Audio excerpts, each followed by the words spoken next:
ಆರಾಧನೆ ಆರಾಧನೆ ಆರಾಧನೆ ಆರಾಧನೆ ಆರಾಧನೆ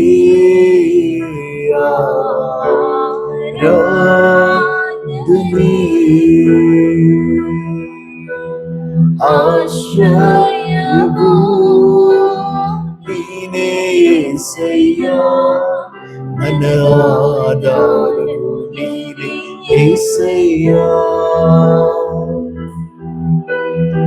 ಆಶ್ರಯವು ನೀನೇ యేసయ్య ನನ್ನ ಆಧಾರವು ನೀನೇ యేసయ్య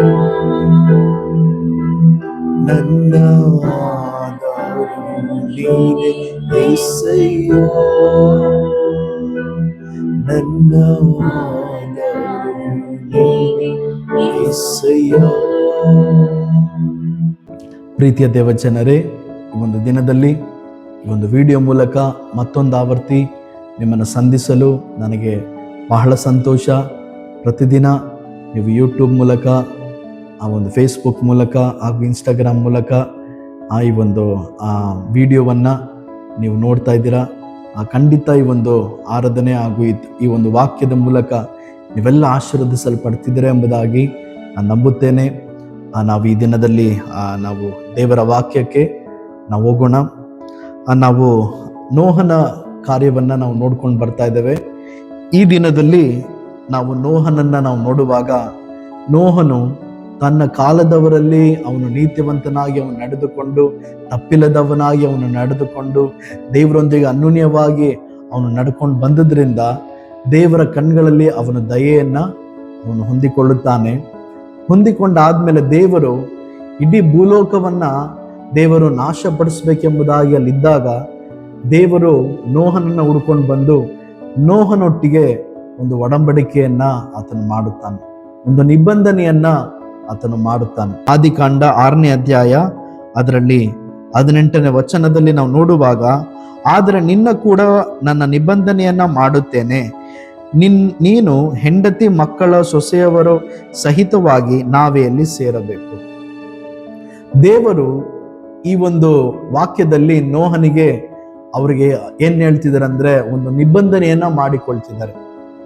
ಒಂದು ನಿಬಂಧನೆ, ಒಂದು ಒಡಂಬಡಿಕೆ, ಒಂದು ವಾಗ್ದಾನ ಏನು ಅಂತ ಹೇಳಿದ್ರೆ, ಆ ಒಂದು ದೇವರು ನೋಹನೊಟ್ಟಿಗೆ ಮಾಡ್ತಿದ್ದಾರೆ.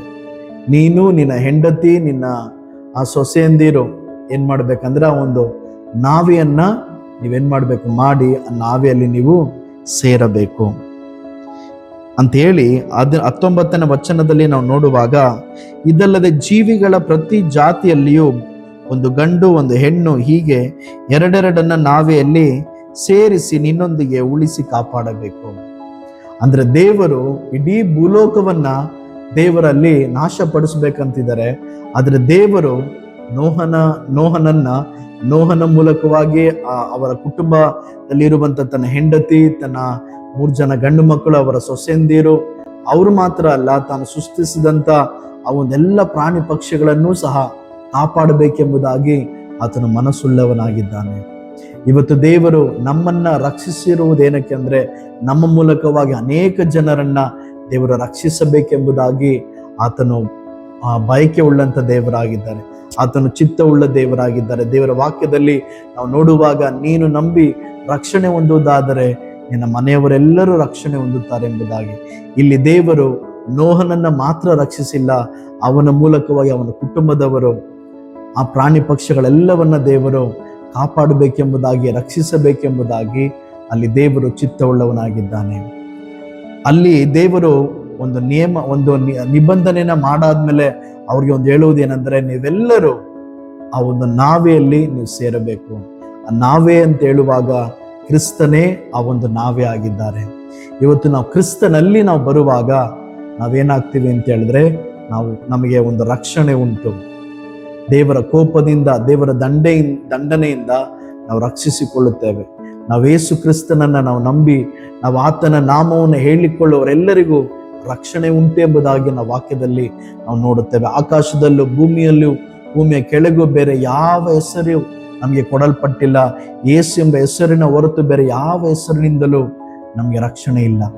ಆದ್ರಿಂದ ಯೇಸುವಿನಲ್ಲಿ ನಾವು ಬರುವಾಗ ಆ ನಾಮದಿಂದ ನಮಗೆ ರಕ್ಷಣೆ ಉಂಟು.